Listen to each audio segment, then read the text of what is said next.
ప్రతి వారి వారుగా తండ్రి అయిన దేవుని మహిమాత్మని యేసుక్రీస్తు ప్రభువు అనుకున్నట్లు దేవుడు ఆయన అధికముగా హెచ్చించాడు. శ్రేష్టమైన మనస్తత్వం ఉన్నవాడని, ఇతరుల కోసం జీవించేవాడని దేవుని ఎన్నడూ తక్కువ ఉండడు. దేవుడు హెచ్చిస్తాడు. నీ కోసం నువ్వు జీవించాలనుకో ఖచ్చితంగా నీ ప్రక్కనే దేవుడు ఎవరు నేర్పుతాడు మీరు తప్పడానికి. ఖచ్చితంగా జరిగింది. నువ్వు మాట్లాడితే తిరిగి నాలుగు మాట్లాడించడానికి దేవుడు ప్రక్కనే ఎవరు నేర్పుతాడు. జాగ్రత్తగా ఉండాలి, మనం శ్రేష్ఠంగా ఉండాలి. ఇది క్రైస్తవ జీవితం. మనం అన్నింటిని వదులుకొని దేవుని సన్నిధికి వచ్చాము. ఇక్కడ ఏదైతే ఉందో మనం దాన్ని జీవించాలి. ఇష్టానుసారంగా స్వార్థాలు పెట్టుకొని నా వరకే అనుకుని ఈ రకంగా జీవించడానికి కుదిరే పని కాదు. ఇది కార్యాలను చూడడానికి ఈ భూమి మీదకి వచ్చాడు. మనకి ఇలాంటి మనస్సు లేదు అంటే ఆయన ఈ భూమి మీదకి ఎందుకు వచ్చాడు అనే విషయంలో ప్రారంభంలోనే మనం ఫెయిల్ అయిపోతా ఉన్నాం. అసలు యేసు ప్రభు భూమి మీదకి ఎందుకు వచ్చాడంటే మన కార్యాలు చూడడానికి వచ్చాడు. అదే చెప్తా ఉన్నాడు, క్రీస్తు యేసును కలిగిన మనస్సు మీరు కూడా కలిగి ఉండాలి. క్రిస్మస్ అనగానే మనకు కూడా నేను నా కుటుంబం కాదు, నా చుట్టూ ఉన్న వాళ్ళు ఎలా ఉన్నారు అనేది ఆలోచన చేయగలిగితేనే అతడు యేసు ప్రభు జన్మలో సార్థకమైన వాడు. లేకపోతే అతను క్రిస్మస్ అర్థం కాదు. అలాంటి వాళ్ళకి క్రిస్మస్ అనేది తెలియదు. ఒక పండితుడు ఏమన్నాడంటే, ఈ దినాల్లో ధనవంతుడు ఉన్నాడు కదా, పేదలందరూ ధనవంతుల పాలనలో ఆ ధనవంతుడే కనుక ఈ దినాల భూమి మీద ఉండి క్రిస్మస్ చేసుకుంటే ఆయన యొక్క క్రిస్మస్ అంతా ఎలా ఉండేదంటే ఇంటికి వంటికి పంటికి అని ఉన్నాడు. ఇంటికి అంటే సున్నాలు కొట్టుకుంటాడు, ఇంటికి వంటికి అంటే కొత్త బట్టలు కుట్టించుకుంటాడు, పంటికి ఏంటంటే వీళ్ళు ఉన్నాయి కదా బిర్యానీ నుంచి మటన్ బిర్యానీ తయారు చేసుకుని శుభ్రంగా తింటాడు, ఎవరు పట్టించుకోడు. కనుక ఈ రకమైన మనస్తత్వం క్రైస్తవ జీవితంలో లేనే లేదు, పొరపాటు కూడా లేదు. యేసు ప్రభు కోరిన మనస్సు మనం కలిగి ఉండాలని దేవుని వాక్యం చెప్తుంది. కాబట్టి ఈ క్రైస్తవ్యంలో నుండి ఇతరుల కార్యాలను చూడడం, దాతృత్వం అనే దాన్ని పొరపాటు వేరు చేయడానికి వీలుపడదు. దైవత్వం, మానవత్వం ఇవి రెండు కలిస్తేనే క్రైస్తవం అవుతాయి. యేసు ప్రభు యొక్క మనస్తత్వం అవుతుంది. మనం కూడా దీన్ని తెలుసుకోవాలి. మొదటగా క్రిస్మస్ అనగానే మనం తెలుసుకోవాల్సింది ఏంటంటే, యేసు ప్రభు నా నిమిత్తం వచ్చాడు, యేసు ప్రభు నా కార్యాలు చూడడానికి వచ్చాడు. నేను కూడా ఇలాంటి మనసు సంపాదించుకోవాలి, ఇతరుల కార్యాలను చూడాలి. ప్రేరేపించబడండి, ప్రోత్సహించబడండి. నేను చేయగలిగినంత ప్రభు కోసం చేయండి, నేను చేయగలిగినంత సంఘం కోసం, దేవుని నామం కోసం చేయండి. అప్పుడే నువ్వు సరైన క్రైస్తవులను గుర్తించబడడానికి వీలు ఉంటుంది. సరే, ఆ రీతిగా యేసు ప్రభు వారు భూమి మీదకి రావడానికి ఆయన విడిచిపెట్టబడవలసినవి కొన్ని ఉన్నాయి, ఆయన విడిచిపెట్టాల్సినవి కొన్ని ఉన్నాయి. వాటిని విడిచిపెడితేనే ఈ భూమి మీదకి రాగలుగుతారు రక్షకుడుగా. ఏమిటి అనంటే, ఈ ఫిలిప్పీ పత్రికలో చెప్పబడింది 2వ అధ్యాయం 6వ వచనంలో, ఆయన దేవుని స్వరూపము కలిగిన వాడయ్యండి. మొదటిగా ఆయన దేవుని స్వరూపం కలిగిన వాడై ఉన్నాడు. దేవునితో సమానంగా ఉంట విడిచిపెట్టకూడని భాగ్యం ఎంచుకోనలేదు. మొదటిగా ఆయన విడిచిపెట్టవలసింది ఏంటంటే పరలోకాన్ని విడిచిపెట్టాలి. ఆయన పరలోకాన్ని విడిచిపెడితేనే ఈ భూమి మీదకి రాగలుగుతాడు. కనుక ఆయన పరలోకాన్ని విడిచిపెట్టడానికి ఇష్టపడ్డాడు. పరలోకం అంటే ఏంటి, ఎలా ఉంటుంది? ఆకలి ఉండదు, తప్పిక ఉండదు, అక్కడ ఏ రకమైన వ్యతిరేకమైనవి ఏముండదు, చాలా సంతోషకరమైన స్థలం. అందులో యేసు ప్రభు దేవుడు కాబట్టి ఆయనకు మించిన వాళ్ళు ఎవరో లేరు. అలాంటి స్థలాన్ని విడిచిపెట్టి ఇప్పుడు ఆయన భూమి మీదకి రాబోతూ ఉన్నాడు. ఈ భూమి మీదకి వచ్చి ఆయన విడిచిపెట్టి భూమి మీదకి రావడానికి ఇష్టపడ్డాడు. ఆ స్థాయికి ఆయన విడిచిపెడితేనే ఈ భూమి మీదకి రాగలుగుతాడు. కనుక మొట్టమొదటిగా ఈ క్రిస్మస్లో నుండి మనం తెలుసుకోవాల్సిన మొదటి విషయం ఏంటంటే, క్రీస్తు యేసును కలిగిన మనసు మనం కలిగి ఉండాలి. ఆయన భూమి మీదకి రావడానికి ముందే ఈ మనసు కలిగి ఉన్నాడు. మనం క్రిస్మస్ దినాలకు వచ్చిన తర్వాత ఈ మనసు మనం కూడా కలిగి ఉండాలి. రెండవదిగా, ఇప్పుడు ఆయన పరలోకాన్ని విడిచిపెట్టాడు. మనం కూడా మన స్థితి, మన స్థాయి, హోదాలని విడిచిపెట్టాల్సి వస్తుంది. ఈ మధ్య మనుషుల మీద జరిగిన ఒక సర్వేలో సైకాలజిస్ట్ ఏం చెప్పారంటే, అన్ని ఉన్నవాడికి గర్వం ఉండదని ఒక అభిప్రాయం ఉన్నారు పూర్వదినాలు. ఇప్పుడు చేసిన సర్వేలు ఏంటంటే, ఏమి లేనివాడు కూడా గర్వం ఉందంట. అంటే తగ్గించుకోలేని స్థితి, అహంకారం. ఎందుకురా వీడికి ఇంత గర్వం అంటూ ఉంటారు, ఎందుకో తెలియదు, ఏముండదు మళ్ళీ అయినా కూడా గర్వం. కనుక ప్రతి ఒక్కరిలో ఇది ఉంటా ఉంటుంది. ఈయన ఏం చేశాడు, యేసు ప్రభువు ఏం చేశాడంటే పరలోకాన్ని విడిచిపెట్టాడు. నేను ఒక అతన్ని సబ్ సెంటర్కి వాకింగ్ చెప్పడానికి వెళ్తే ఒక అతను పిలిచాను. నేను మొత్తం మీద ఆయన వచ్చి నేను చెప్పిన పని చేశాడు, అయిపోయింది.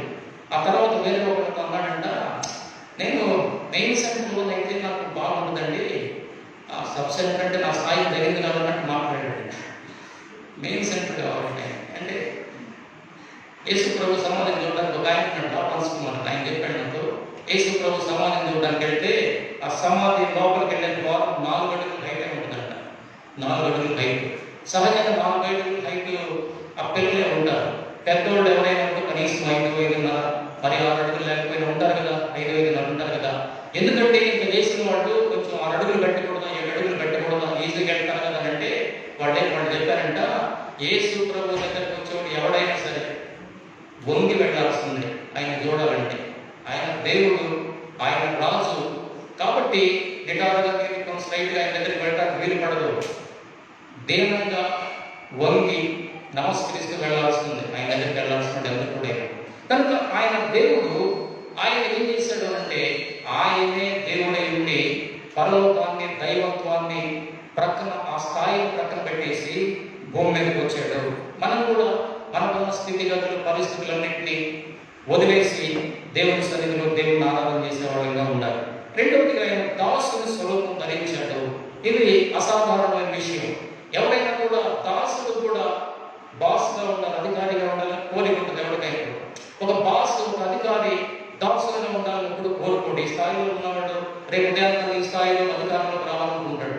ఆ స్థాయిలో ఉన్నవాడు ఇంకా పై స్థాయికి వెళ్ళడానికి ఏం చేయాలి, మనం ఎక్కడ ఉంటాలి, మనం ఎక్కడ పైకి రావాలో ఆలోచన చేస్తారు. కానీ పైన స్థాయిలో ఉన్న యేసు ప్రభు దాసుని స్వరూపం ధరించుకున్నాడు. అంటే మనం అనుకున్న దానికి, పరలోకంలో జరుగుతున్న దానికి, యేసు ప్రభు మన నిమిత్తం వస్తున్న దానికి ఏమాత్రం సంబంధం లేదు. కానీ అలాంటి ఆలోచన విధానంలోకి వచ్చినప్పుడు మాత్రమే మన జీవితంలో క్రిస్మస్ నెరవేరుతుంది, దాని అర్థం సార్థకమవుతుంది. ఇది జరగలేదు, ఇది మనకు అర్థం కాలేదు, లేకపోతే ఈ రీతిగా మన ఆలోచన విధానం మారిపోలేదంటే మన క్రిస్మస్ కూడా ఆర్భాటంగా ఉంటుంది, అంత గందరగోళంగా ఉంటుంది. శరీరానికి ఇప్పుడు మంచి బట్టలు వేసుకుంటాం కదా, ఎట్లా ఉంటుంది? అక్కడ ఉన్న సమాధి, ఊరికి చెప్తున్న అర్థం కదా, అక్కడ ఉన్న సమాధి దానికి శుభ్రంగా రంగులు కొట్టి దాని మీద ఫ్లవర్ బొకేస్ అవి పెట్టి నీట్గా అలంకరించామనుకోండి, చూడడానికి భలే ఉంటుంది. ఆయనకి భలే ఉంది, సమాధి బాగా చేశాడు ఎవరు అనుకుంటాం, చూడడానికి బాగానే ఉంటుంది. కానీ లోపల సేవ ఉంది, దానిలో జీవం అనేది ఏమీ లేదు. మనం దీని అర్థం ఏంటి, అసలు క్రిస్మస్ అంటే ఏంటో తెలియకుండా, ఈ అర్థాలు మనకు అర్థం కాకుండా మనం క్రిస్మస్ పండుగ చేసుకున్నప్పుడు కూడా సమాధి సున్నం కొట్టినట్టే ఉంటుంది. శరీరానికి అన్ని తగ్గించుకుంటాం శరీరానికి, కానీ ఆత్మ ఈ క్రిస్మస్ ఆనందాన్ని అనుభవించలేదు. ఆ తర్వాత యేసు ప్రభు భూమి మీదకి రావాలంటే ఏం జరగాల్సి వచ్చిందంటే తన్ను తానే రిక్తునిగా చేసుకోవాల్సి వచ్చింది. యేసు ప్రభు మాట్లాడింది, సాతాను చెప్పాడు, ఈ రాళ్ళ రొట్టెలుగా చేసుకొని తినమని చెప్పాడు. ఆయన రిక్తులుగా చేసుకున్నాడు. రాళ్ళను రొట్టెలుగా చేసుకోవడం కుదరదు, రిక్తులుగా చేసుకున్నాడు. ఒక మనిషి అన్న తర్వాత ఆకలిస్తే ఆహారమే తినాలి. ఈ రాళ్లను దేవుడు దాన్ని రొట్టెలుగా రకరకాలు మార్చుకొని తినడానికి వీలు పడదు. కనుక ఆకలిస్తే ఆయన అలాగే ఉన్నాడు, కానీ ఏదో చేద్దాం అనుకోవాలి, రిక్తునిగా చేసుకున్నాడు. ఆయనతో ఏమైనా చేసుకున్నాడు. మనం కూడా మనం వ్యక్తులుగా చేసుకోవాలి. చేతగాని వాళ్ళకి కాదు, అంటే తిరిగానంటే మనకు తెలుసు ఏ రకంగా ఏం చేయాలో. సభలు వచ్చి మన దగ్గర ప్రార్థన చేయించుకున్నట్లు వాక్యం చెప్పిన తర్వాత ఆ వచ్చినప్పుడు ఏం చెప్పిందంటే, నా భర్త నన్ను కొట్టని సందర్భం లేదండి, ప్రతిరోజు కొట్టాలని చెప్పింది. ఏం చేస్తారమ్మా మీరంటే, నేను బోటనీ లెక్చరర్ నుండి పిహెచ్డి స్కాలర్ నేనని చెప్పింది. సరే మంచిది, ఎంత చదువుకున్నావు, భర్త చేత కొట్టించుకుంటున్నావా, నీకు గృహహింస చట్టం తెలియదా, నీకు కేసు పెట్టడం తెలియదా, లేకపోతే ఏంటి మరి ఇంత చదువుకున్న ఎన్నికల్లో కొట్టించుకుంటున్నావు అని అడిగే ఊరికే ఏం చెప్తున్నాను. ఆమె సైలెంట్గా ఉంది. మీ పేరెంట్స్ ఏం చేస్తారు, మరి మీ పేరెంట్స్ తెలుసా, వాళ్ళు కూడా కలుగు చేసుకోవాలి ఈ విషయం అంటే, మా పేరెంట్స్కి ఎంతవరకు తెలియదండి అని చెప్పింది. నేను షాక్ అయ్యా. రోజు దెబ్బతింటే మీ పేరెంట్స్కి చెప్పకుండా ఎందుకున్నాము? మా సహజంగా చిన్న విషయాల్లో, పెద్ద విషయాల్లో పేరెంట్స్ ఇన్వాల్వ్మెంట్ ఎక్కువగా ఉండదు. వాళ్ళే సార్ నాశనం చేశారు. ఇక్కడ ఏమన్నా సరే కానీ వెంటనే వాళ్ళు ఇమీడియట్లీ రెస్పాండ్ అవ్వడం, వేళ్ళగా బతకనీరు. పెళ్లి చేసి పంపించారు కదా, వేళ్ళగా బతకనీరు. ప్రతి దానిలో వాళ్ళు వేలు పెట్టి దాన్ని పెద్ద చేసి గందరగోళం చేసేది. మేమున్నాం చూడండి, మా అమ్మాయి జరుపుకున్నాం, మా అబ్బాయి జరుపుకున్నాం చెప్పి గందరగోళం చేసేది వీటి. మరి మీ పేరెంట్స్కి చెప్పుకోకుండా ఎందుకున్నామంటే ఆమె ఆ సహోదరి వ్యక్తికి అలాంటి కూడా నేను చాలా తరచుగా కలుస్తున్నాను. ఆ సహోదరు చెప్పింది, నా భర్త మారాలని నేను ప్రార్థన చేస్తూ ఉన్నానండి. ఒకవైపు నేను మారాలి అని ప్రార్థన చేస్తాను, రెండో వైపు నా పేరెంట్స్ కంప్లైంట్ చేస్తే ఎలా ఉంటుంది.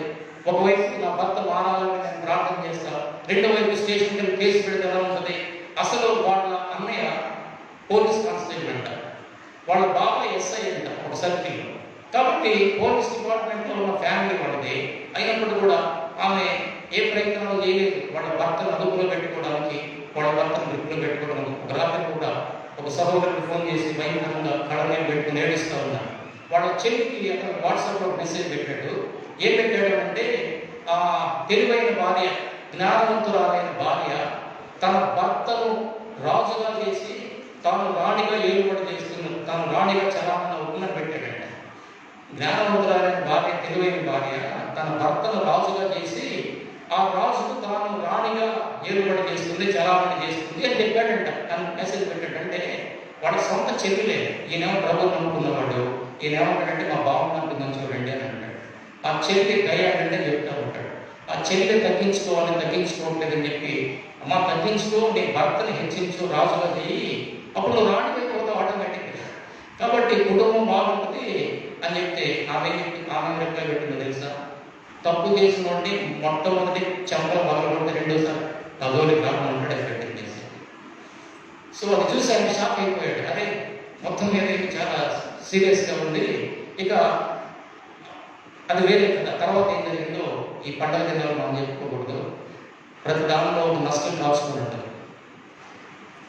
ఈ సహోదరు ఏం చేస్తుందంటే తన ఇంట్లో వాళ్ళకి చెప్పకుండా తనను తాను వ్యక్తునిగా చేస్తుంది. అవకాశాలు ఉండి, అధికారులు ఉండి, ఏదైనా చేయగలిగి ఉండి కూడా దేవుడు మార్చగలడు. ఇదే క్రైస్తవ జీవితం అండి.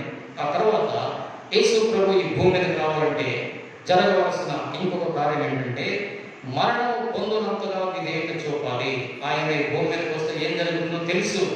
ఆయన ఏ రకంగా ఉన్నాడో, ఈ భూమి మీదకి వస్తే ఏ రకంగా ఆయన హింసిస్తారో. ఇప్పుడు ముఖం మీద ఊపేటువంటి చిన్న విషయం కాదు కదండి. ఒక సహోదరుడు నా దగ్గరకు వచ్చి చెప్తా ఉన్నాడు, రైల్వే స్టేషన్లో ఎవరో ఎదురు కూర్చొని ఏదో తినేసి అక్కడ విసిరేసాడంట. విసిరేసేసరికి అది వచ్చి ఆ గాలికి కిటికీలకుండా ఈయన మీద కొద్దిగా పడింది. వాడిని పట్టుకొని గందరగోళం చేసి పడేసాడు రైల్వే స్టేషన్ ట్రైన్లో. అరే చర్చిలో ఇట్లా ఉండకూడదు, ఆ చర్చిలో ఎవరి కాలం తగిలినా పర్లేదు కదా, చూడలేదా, సరే నన్ను వెళ్ళిపోతా ఉంటాడు. మరి బయట ఎలా చేస్తామంటే బయట చేస్తాడు ఇంకంతే. మనకు తెలుసు కదా, చర్చిలో ఉన్నప్పుడు ఎలా ఉండాలో మనకు బాగా తెలుసు, బయట ఉన్నప్పుడు ఎలా ఉంటామో అది కూడా మన అంతరాత్మకి తెలుసు. కనుక ముఖం మీద ఉన్నేసినా కూడా, కొరడాలతో కొట్టినా కూడా, అన్యాయపు తీర్పు తీర్చినా కూడా బదులు పలకలేదు. ఆయన ఈ భూమి మీదకి రావాలంటే వీటన్నిటికీ సిద్ధపడి వచ్చాడు. జరగవలసింది ఏంటంటే ఈ మరణం కోసం ఈ సిద్ధపడాలి. ఆయన ఈ విధేయతను ఆయన సంపాదించుకోవాలి. ఆ తర్వాత ఆయన ఇంకేం చేయాల్సి వస్తుందంటే, మామూలు మరణమే కాదు, శిలువ మరణం ముందుగా తగ్గించుకోవాలి. సాధారణమైన మరణం అయితే పెద్ద సమస్య అయింది, మరణిస్తాం అయిపోతుంది. శిలువ మరణం పొందాలి, శ్రమను అనుభవించాలి, వీటన్నిటిని ఆయన తట్టుకోగలగాలి.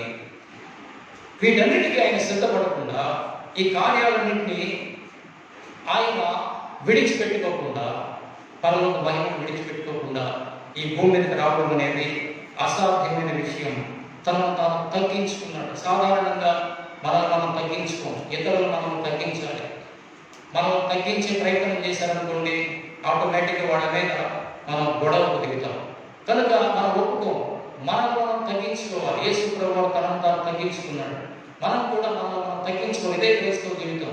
ఇంకా నేను మరణాలు ఏమీ లేవు. ఇది థియోలజీలో కెనోసిస్ అనే సబ్జెక్ట్ ఉంది. అన్ని బైబిల్ కాలేజెస్లో చెప్పట్లేదు. కొన్ని పెద్ద బైబిల్ కాలేజీలో బోధిస్తూ ఉన్నారు. ఆ కెనోసిస్ గురించి కొన్ని విషయాలు మాట్లాడదామని అనుకున్నాను. నేను ఆ బండి మీద వస్తా ఉన్నాం. ఈ వేదాంతం ఇదంతా చెప్తే ఏమర్థం అవుతుంది ప్రస్తుతానికి, అవన్నీ అవుతుంది. కొన్ని అర్థమయ్యే విషయాన్ని సాధారణమైన భాషలో చెప్తామని అనుకొని మళ్ళీ మనసు మార్చుకొని అదే విషయాన్ని లోకల్ లాంగ్వేజ్లో చెప్పడానికి ప్రయత్నం చేస్తాం.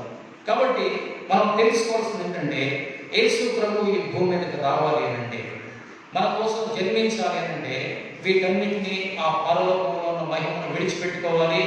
భూమి మీద ఏదైతే జరగదయ్యిందో దానికోసం ఆయన సిద్ధపడాలి.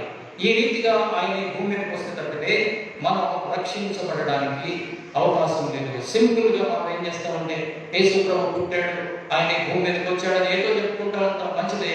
ఆ చెప్పుకోవడానికి, ఆయన భూమి మీదకి రావడానికి ఆ పైన ఎంత విషయం జరిగింది అంటే, ఆయన ఎంత తగ్గించుకోవాల్సి వచ్చిందని. సహజంగా మనం ఒక 6 నెలలకి మనకి ఏదైనా జరుగుతుందని అనుకుంటే మనం భూమి మీదకి కృంగిపోతాం.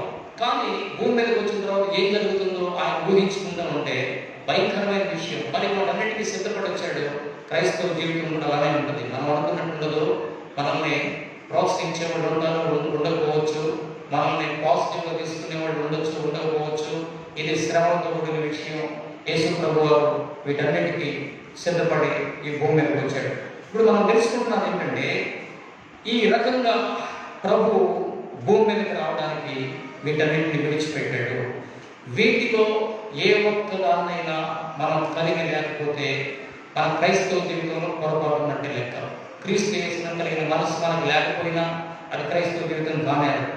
మనకున్న ఈ హోదా స్థితి స్థాయిని మనం విడిచిపెట్టుకొని సాధారణ స్థితికి రాలేకపోయినప్పటికీ కూడా, అందరిలో కలవలేకపోయినప్పటికీ కూడా అది క్రైస్తవ జీవితం అనిపించుకోవడానికి వీలు పడదు. ఎస్పెషల్గా దాసుని స్వరూపం ధరించుకున్నాడు.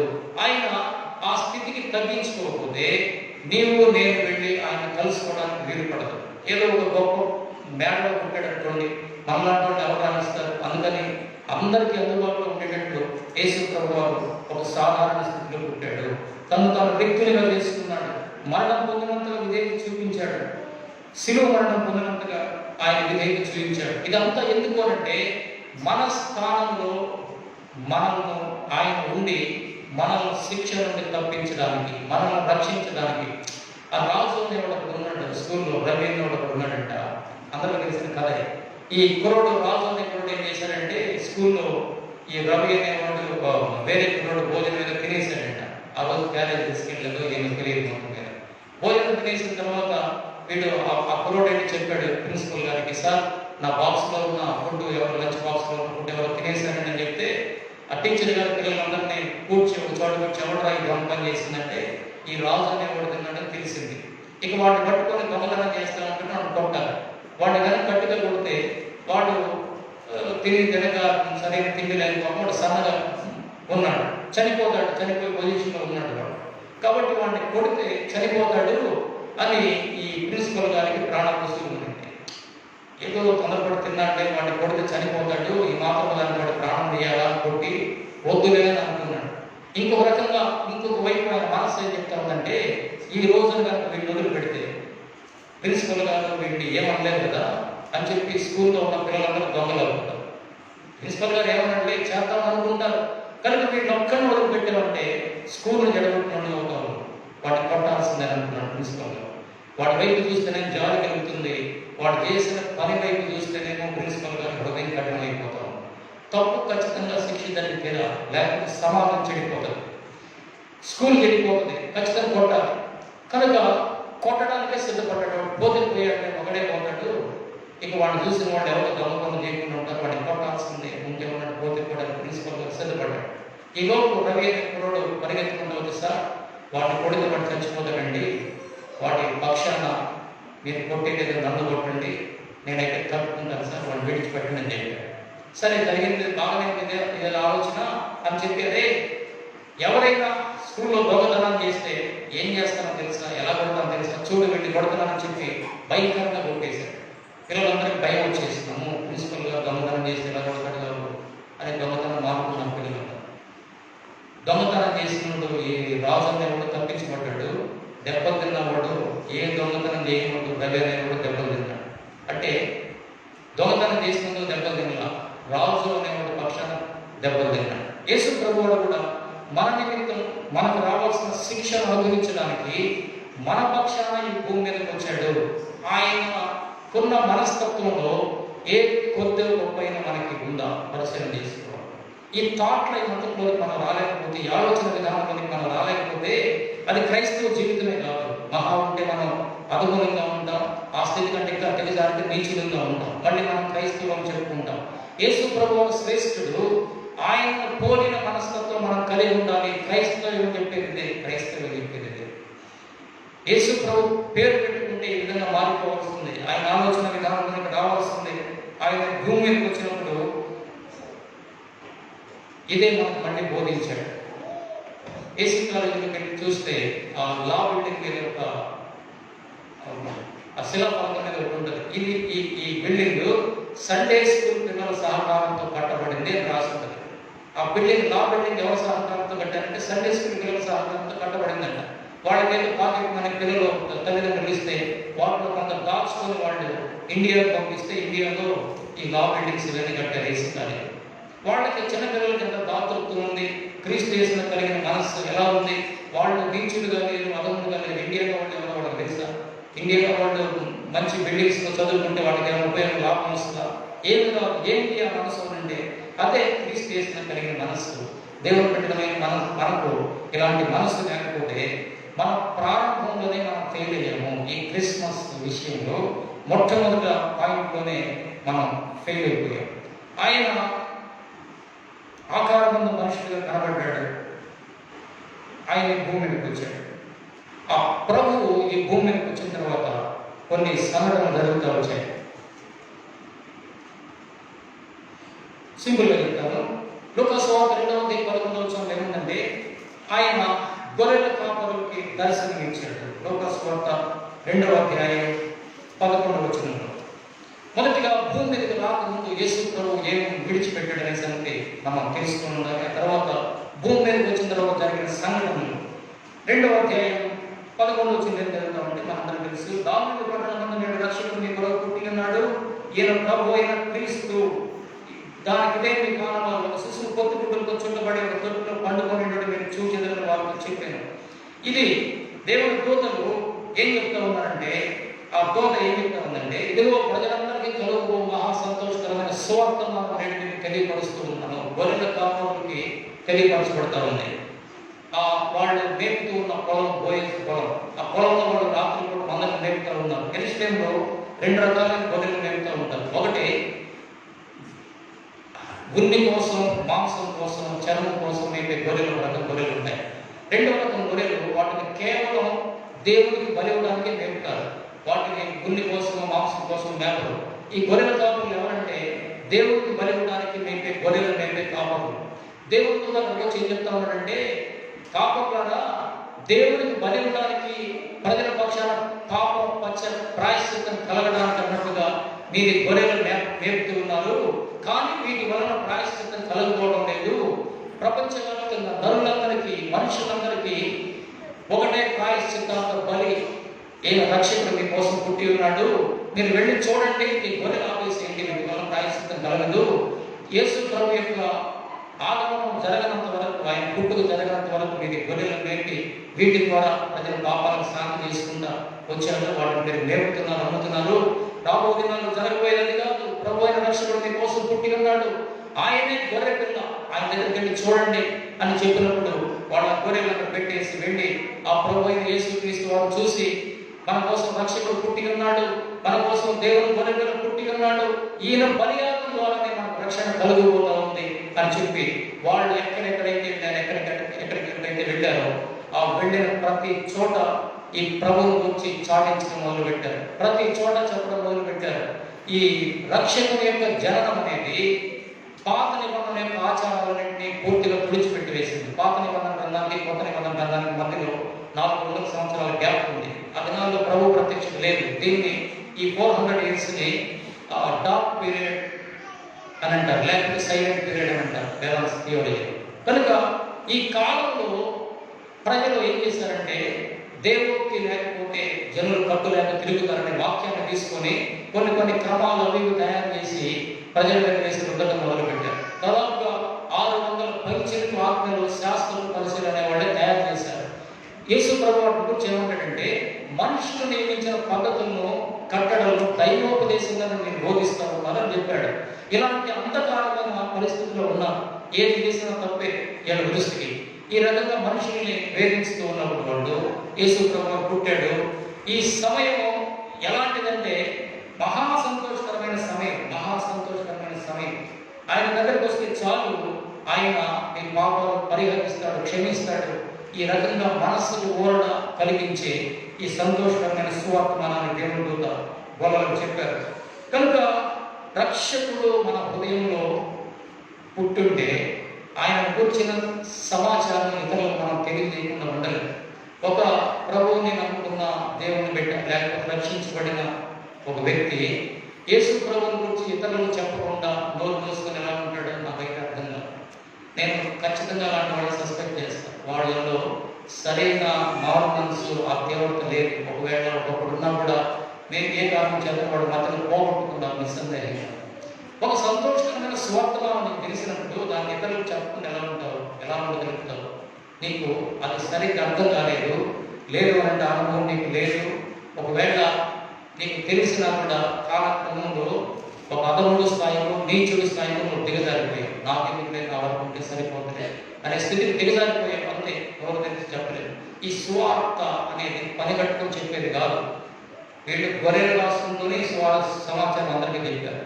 పని పాట మానేసి, గొర్రెలు కాయటం మానేసి, అన్ని వృత్తులు మానేసి చెప్పింది కాదు. వీళ్ళు ఏ ఊరు వెళ్తే అక్కడ వాళ్ళు గొర్రెలు కాల్చుకుంటేనే కనబడే వాళ్ళందరికీ ఎలా జరిగింది అలా జరిగింది, మేము రక్షకుని చూసాం అని స్వార్థ చెప్తూ ఉన్నారు. వాళ్ళకి ఏదైతే దేవుడు చెప్పారు కనుక చెప్పడానికి సమయం లేదండి. ఎన్ని కాదు సాగు ఉంటుంది. నీ హృదయంలో లేదు, నీ హృదయంలో సరైన దర్శనం కలగలేదు. ప్రభు స్వామిని విన్నా, ఒకవేళ విన్నా కూడా ఎక్కడో దిగజారిపోయావు. అందుని బట్టి నువ్వేం చేయలేకపోతావు. గుర్తుపెట్టుకో, నీవు అగాడింపుగా ఒక్కడైనా తెలుగు పండితుల అభిప్రాయం ప్రకారం ఇప్పుడు నీచుడు అనేది తప్పదు. నేను చెప్పే మాటలు మనకంటే పెద్దవాళ్ళు ఉన్నారు, మహానుభావులు ఉన్నారు, మేధావులు ఉన్నారు. వాళ్ళు అన్ని ఆలోచన చేస్తూ ఉన్నారు. మనుషులు ఎలా ఉంటున్నారు, ఆ సైకాలజీని వాళ్ళు గెస్ట్ చేస్తూ ఉన్నారు. వాళ్ళు ఇవన్నీ చేసి కూడా మనుషులు విభజించారు. ఏ వర్గానికి చెందుతాం అనేది మనకు ఆటోమేటిక్ తెలుసుకోవాలి. ఈ గొర్రెల కాపర్లు ఏ రకమైన స్టేటస్ ఉన్నారు అంటే శ్రేష్టమైన స్టేటస్ ఉన్నారు. ప్రభు యొక్క ఆలోచన విధానం కలిగి వాళ్ళు ముందుకు వెళుతూ ఉన్నారు. ఆ తర్వాత మనకు కనబడే క్యారెక్టర్ ఏమిటంటే జ్ఞానం వచ్చిన కనబడుతుంది క్రిస్మస్ సీజన్. 2వ అధ్యాయం 1వ వచనంలో ఏముంటుందంటే రాజు అయిన హేరోదు గ్రామంలో యూదయ దేశ దగ్గర మాట జ్ఞానం వచ్చి యూదు రాజుగా పుట్టిన వాడు ఎక్కడ ఉన్నాడు. తూర్పు దిక్కున మేము ఆయన నక్షత్రం చూసి ఆయన పూజింపవచ్చుని. వాళ్ళు యేసు ప్రభు పుట్టినప్పుడు వాళ్ళు యేసులో లేరు, తూర్పు దేశాల్లో ఉన్నారు. వాళ్ళు ఏం చేశారంటే ఆ ప్రభు యొక్క నక్షత్రాన్ని చూసి ఎవరో ఊహించని ఒక గొప్ప రాజు పుట్టాడు అని తెలుసుకొని, ఖగోళ శాస్త్రాల్లో వాళ్ళకున్న పరిజ్ఞానాన్ని బట్టి తెలుసుకొని ఆ రక్షకుడు ఎక్కడున్నాడో, ఆ మహారాజు ఎక్కడ ఉన్నాడో తెలుసుకోవాలని వాళ్ళు ప్రయాణమై బయలుదేరి వచ్చారు. వాళ్ళ ప్రయాణం ఎంత భయంకరంగా ఉంటుందంటే జ్ఞానుల ప్రయాణం. పగలు వాళ్ళు ప్రయాణం చేయడానికి వీలుపడదు, రాత్రి పూట ప్రయాణం చేయాలి. పగలంతా పడుకొని నిద్రపోవాలి, రాత్రి కూడా ప్రయాణం చేయాలి. ఎందుకంటే ఈ నక్షత్రం ఆకాశంలో రాత్రే కనపడుతుంది, పగలు కనపడదు. పగటి వెలుగు అర్థం కాదు. అందుకని వాళ్ళు పగల విశ్రాంతి తీసుకోవాలి. ఆ నక్షత్రం ఎప్పుడు కనపడుతుందో, అది ఏ రకంగా ముందుకు తీసుకెళ్తుందో దాని వైపు చూస్తూ ముందుకు సాగాలి. ఎదురు రోడ్లు సరిగ్గా ఉండవు, గుంటలు ఉంటాయి, మెట్టలు ఉంటాయి. కాలు ఎక్కడేస్తే ఏం జరిగిందో తెలియదు. బహు ప్రయాసకరమైన ప్రయాణం అన్నమాట. దాని వైపు చూస్తూ ముందుకు సాగారు. కష్టపడి ప్రయాసపడి వచ్చారు. వాళ్ళ ప్రయాస చాలా గొప్పది కావాలంటలేదు. కానీ వీళ్ళు అక్కడికి వచ్చిన తర్వాత ఒక తప్పుడు పని చేశారు, చేయకుండా పని చేశారు. ఆ నక్షత్రం కొద్ది సమయం కనబడదు వాళ్ళకి. కనబడకపోయేసరికి ఇంత దూరం నడిపించిన నక్షత్రం ఇక ప్రభు దగ్గరికి నడిపించకపోతా కొంత వేచి చూద్దామని అనుకోకుండా వాళ్ళు ఏం చేశారంటే, మేము జ్ఞానాన్ని మాకు తెలివితేటలు ఉన్నాయన్నట్టు రాజు దగ్గరికి వెళ్ళారు, హేరోదు దగ్గరికి వెళ్ళారు. హేరోదు దగ్గరికి వెళ్ళారు. రాజు దగ్గరికి వెళ్ళి, ఇంకొక రాజు పుట్టాడంటండి, ఆయన పెద్దోడు అవుతాడు, ఏలబొమ్మ ఉన్నాడండి, రాజు అనేది ఇంకొకటి కోరుకుంటాడ. కాబట్టి ఈయనకి కోపం వచ్చేసింది, భయం వచ్చేసింది. ఇంకెవరో రాజు పుట్టాడంట, ఆ రాజుని ఎదగకుండా చంపేసేయాలి అని చెప్పి 2 సంవత్సరాల వయసులో తప్పుకున్న వాళ్ళందరూ చంపేశాడు. ఎంత తెలివి తక్కువ కలగాలి జ్ఞానం అంటే వీళ్ళు పేరుకు జ్ఞానులే. కానీ ఈ యాక్షన్ తీసుకుంటే, ఈ హేరోస్ దగ్గరికి వెళ్ళి సంగతి చెప్తే ఆ నెక్స్ట్ ఏం జరుగుతుంది అనేది వీళ్ళు మైండ్కి తట్టలు అర్థం కాదు. ఈ లోక జ్ఞానం అంతా కూడా వాళ్ళని ఖగోళ శాస్త్ర జ్ఞానం ప్రభు దాకా నడిపించింది. కానీ సక్రమంగా ప్రభువును దర్శించుకొని తమ దారిని తాము వెళ్ళడానికి ఆ సందర్భంలో ఉపయోగపడేట్టుగా ఉంది. ప్రజలందరి మీదకి వాళ్ళు మరణాన్ని తీసుకొచ్చారు. భయంకరమైన మరణం. రామాలు అంగలార్పు వినపడిందంట. ఒకటే జ్ఞాపకం పెట్టుకోండి, ప్రభు మిమ్మల్ని రక్షించుండొచ్చు, దర్శించుండొచ్చు. కొన్ని సమయంలో ఆయన ప్రత్యక్షతలు కనబడవు. తొందరపడి ఏ నిర్ణయాలు చేయగలంటే, సొంత తెలివితేటలను ఆశ్రయించగలంటే, వాళ్ళ దగ్గరికి లేని దగ్గరికి సలహా అడగగలంటే, కూర్చొని ప్రార్థన చేయండి. మిమ్మల్ని రక్షించిన ప్రభు, మిమ్మల్ని నడిపించిన ఆత్మ కొద్ది సమయం తర్వాత, కొన్ని రోజుల తర్వాత మళ్ళీ మిమ్మల్ని దర్శిస్తాడు. మిమ్మల్ని ప్రభు దగ్గర తీసుకెళ్తాడు, మీ అవసరాలు తీరుస్తాడు, సొంత తెలివితేటలు ఉపయోగించారు. భక్తులు వేచి చూడండి, కనిపెట్టుకుని ఉండండి. దేవుడు తగిన రీతిగా మిమ్మల్ని పిలిచిన పిలుపుకు సార్థక ఎవరు అంటే మహారాజు అయిన ఏ సామాన్యుడికైనా పశువుల తొట్టిలో పడుకోబెట్టారండి. ఆయన్ని పడుకోబెట్టాలంటే సరైన స్థలం లేదు. పశువుల పాకలో శాలలో ఆయనకి స్థలం లేదు అని చెప్పారు. గతించిన దినాల్లో లాస్ట్ ఇయర్ క్రిస్మస్ దినాల్లో నేను ఈ సందేశాన్ని చెప్పాను. లూకాసు వార్త 2వ అధ్యాయం లేదు, మళ్ళీ నేను దాన్ని టచ్ చేయకపోవడం లేదు. కాబట్టి ఆయనకి స్థలం లేదు, మన హృదయంలో స్థలం లేదు. ఆయన్ని పడుకోవడానికి కూడా స్థలం లేకుండా పశువుల తొట్టులో పడుకోబెట్టారు. పశువుల తొట్టులో పడుకోబెట్టేవాడు ఎంత దీనుడై ఉంటాడు, ఎంత దరిద్రుడై ఉంటాడు, దిక్కులేనుడై ఉంటాడు. మళ్ళీ ఆయన దగ్గరకు వచ్చి అక్కడి నుంచి షిఫ్ట్ చేసిన తర్వాత ఈ జ్ఞానం వచ్చి బంగారం సాంబ్రాణి గోళాన్ని కానుకలుగా సమర్పించాను. ఒక దిక్కులేనుడికి ఎవరైనా బంగారం కానుక ఇస్తారా? ఒక దరిద్రుడికి ఎవరైనా బంగారం సాంబ్రాణి గోళం కానుకలుగా ఇస్తారా? ఎవరై ఉంటే ఈ మహాజ్ఞానాలను పనిచేశారు, బంగారం తీసుకుని సమర్పించారు. ఆయన పుట్టింది సాధారణమైన స్థితిలోనే కానీ ఆయన లోపల ఉన్న దైవత్వం మహా గొప్ప దేవుడు అనమాట. కాబట్టి యేసు ప్రభు అనగానే ఏదో చులకనగా మాట్లాడకూడదు. ఎవరైనా మాట్లాడినా మనం వాళ్ళతో ఏకీభవించకూడదు. ఆయన మహారాజు, నీకు నాకు అందుబాటులో ఉండడం కోసం ఆయన సాధారణమైన స్థితిలో పుట్టాడు తప్పితే ఆయన 100% ఎప్పటికీ దేవుడే. ఈ భూమి మీదకి రావడానికి ముందు ఆయన దేవుడే. ఆ పరలోక మహిమను విడిచిపెట్టుకుంటే కానీ భూమి మీదకి రాలేకపోయాడు. భూమి మీదకి రావడానికి వీలు పడదు. వాటన్నింటినీ విడిచిపెట్టుకొని దీనంగా మన కోసం జన్మించాడు. అంటే ఆయన ఏదో దీనుడు ఏమి లేదని కాదు. ఆయన మహారాజు, ఆయన దేవుడు, ఆయన మన కోసం దిగొచ్చాడు. ఒక గొప్ప వ్యక్తి మన ఇంటికి వస్తే మనం ఎట్లా రిసీవ్ చేసుకుంటాం? శుభ్రంగా వెంటనే ఎదురెళ్ళి వందనం చెప్తాము, నమస్కారం చెప్తాం, తీసుకొస్తాం. ఆయన బ్యాగ్ దగ్గర నుండి తీసుకొని మనం నగరించుకుంటాం, లోపలికి తీసుకెళ్తాం, ఫ్యాన్ వేస్తాం, ఏసీ ఉంటే ఏసీ వేస్తాం, కాఫీ తీసుకుంటాం, టీ తీసుకుంటాం, అడుగుతాం, అంతా చేస్తాం. ఎందుకంటే ఆయన గొప్ప వ్యక్తి. మరి యేసు ప్రభు దేవాలు దేవుడై ఉండి నీ ఇంటికి నీ కోసం దిగొస్తే నువ్వేం చేయాలి? ఎట్లా ఆయన ఎట్లా రిసీవ్ చేసుకోవాలి? హృదయంలోనికి నీ జీవితంలోకి ఆయన ఎట్లా రిసీవ్ చేసుకోవాలి? చేసుకున్నావా? కనుక అసలు ఇంకా నేను సందేశంలోనికి ప్రాముఖ్యంగా వెళ్ళలేదు. నాకు 3 నిమిషాలు అయిపోయింది. కాబట్టి ఇప్పుడు నేను ముగింపులోకి వచ్చేస్తున్నాను. యేసు ప్రభువారు పరలోకపు యొక్క మహిమను విడిచిపెట్టి సాధారణంగా నీ ఇంటికి వచ్చాడు. ఒక ముఖ్యమంత్రి, ఒక ప్రధానమంత్రిలో ఒక సాధారణమైన ఇంటికి వచ్చాడంటే ఇంక వాటికి పట్టపగ్గాలు ఉండవు.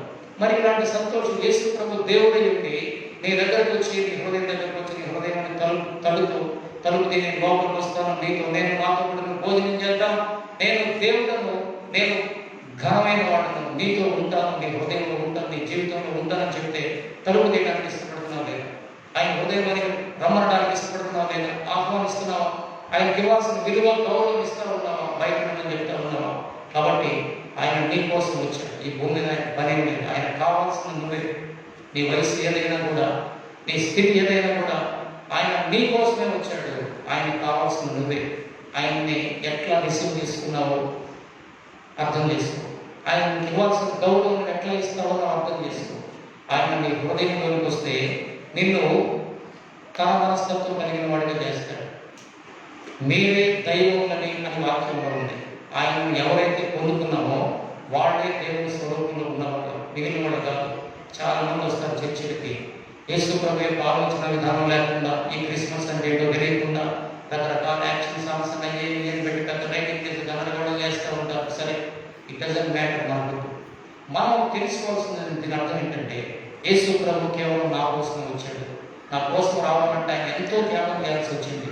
పరలోకం ఆ మహిమ అంతా విడిచిపెట్టుకోవాల్సి వచ్చింది. ఆయన నా కోసం మరణించకపోతే నాకు విడుదల లేదు, పాప క్షమాపణ లేదు, రక్షణ లేదు. కాబట్టి అన్నిటికీ సిద్ధపడి వచ్చాడు. మనం ఏం చేయగలవు? ఆ ప్రభువుకి ఏం చేయగలవు? నీ హృదయంలో చేర్చుకొని ఆయన మనస్సు కలిగి జీవించగలవా? ఆయనలాగా శ్రేష్టమైన జీవితాన్ని జీవించగలవా? కాబట్టి మనం గురించి ప్రార్థన చేసుకున్నాం.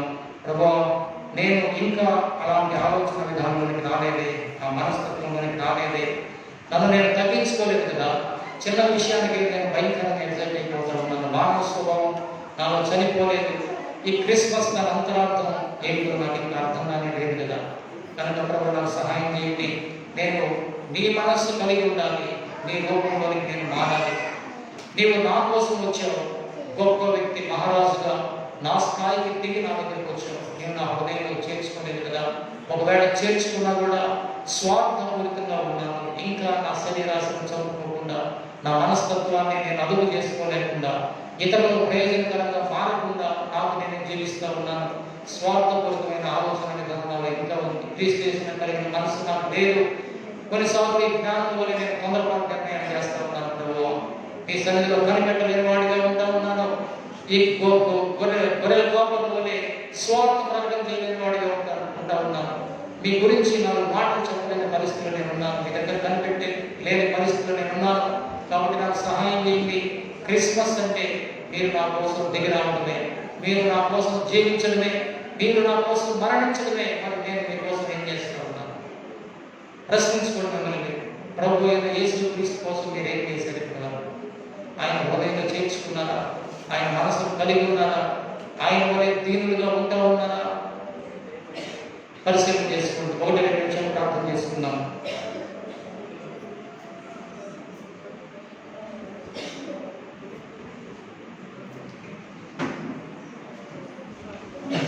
మనమందరం లేచి నిలబడి ప్రార్థన చేసుకుంటాం. దేవుని దాసులు దేవుడు మన కొరకు పంపించి మనకు ఇవ్వని వర్తమానంలో ఉత్సాహము, ఉత్సవం, ఆత్మ ఆనందం. దేవుడు క్రీస్తు ప్రభు లోకములను కూర్చుంది. మనము ఆత్మలో ఆనందించాలి. ఏదో ఉత్సవము, ఉత్సాహంతో ఉత్సవము చేసి ఆహా బాగున్నది, ఓహో బాగున్నది అనిపించుకోవడానికి ఆయన రాడు. తను తాను సమర్పించుకోవడానికి లోకంలో ఉండొచ్చు. ఈ మాటల్ని హృదయంలో బతకవచ్చు. పరిశుద్ధుడు అయిన మా తండ్రి, నమ్మదగిన దేవ, ఎవరు ఈ లోకంలో చేయజాలని పని చేయలేదు, చేయజాలని కూడా. నీవు నిజమైన దేవుడు, సజీవుడు అయిన దేవుడు కనుకనే నీ ప్రజలు నరకంలో నశించుకోవడానికి ఇష్టము లేక, ఆత్మలు పాడైపోవడానికి ఇష్టము లేక మనుష్య కుమారుడిగా లోకంలోనికి వచ్చారు. అయితే ఇంకా లోకము ప్రభా ఈ మర్మమును గ్రహించలేక,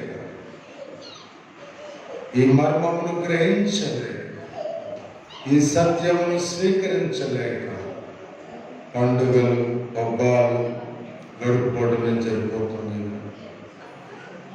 నా హృదయంలో క్రీస్తున్నాడా, నా హృదయంలో క్రీస్తుకు నేను స్థలం ఇచ్చానని మేమందరం పరీక్షించుకోవడానికి ఈ దినం మీ దాసుల ద్వారా మాట్లాడి మాటలకు ముద్రేసి ఫలింపొచ్చే రానున్న దినాల్లో మీరు మాకు తోడుగా ఉండమని క్రీస్తు వారి దివ్య నామమున వేడి ప్రార్థించుకొనుచున్నాము తండ్రి.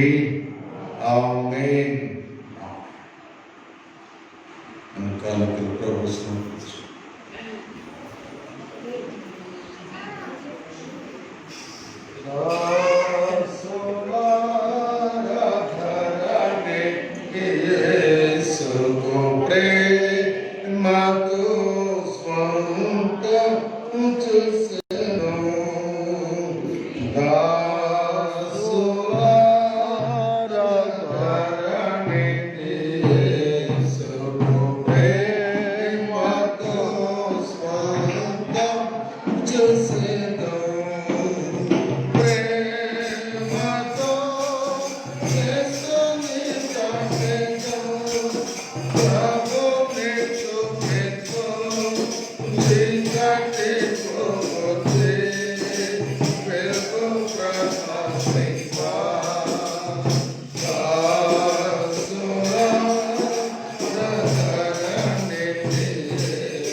ఉన్నప్పటికీ ఏదైనా గుంటూరులో పగలే క్యాన్సర్ సర్వీసెస్ నడుస్తూ ఉంది. వాటికి సంబంధించినటువంటి వారికి అప్పగించబడిన పనిని ముగించుకొని ప్రయాసతో మనకిచ్చిన మాట ప్రకారము దేవుని దాసులు మన దగ్గరికి రావడం సంతోషం. ప్రయాణం చేసి అలసిపోయిన కలిసి దిగిదాగేటువంటి గ్యాప్ కూడా ఇవ్వలేకపోయాము. దయతో మన్నించవలసిందిగా సోదరుని కోరుతున్నాను. సరే, ఇప్పుడు మేము ఇంకోలు వెళ్ళాలి, ఇంకోలు సేవలో కూడా పాల్గొనాలి. ఒక ప్రకటన గమనించాలి. 9 అనగా బుధవారం నాడు గోపతోటి యేసు గారు మరణించిన దినము, ఆ దినమును జ్ఞాపకం చేసుకుంటూ వారి తండ్రి గారిని జ్ఞాపకం చేసుకుంటూ వారి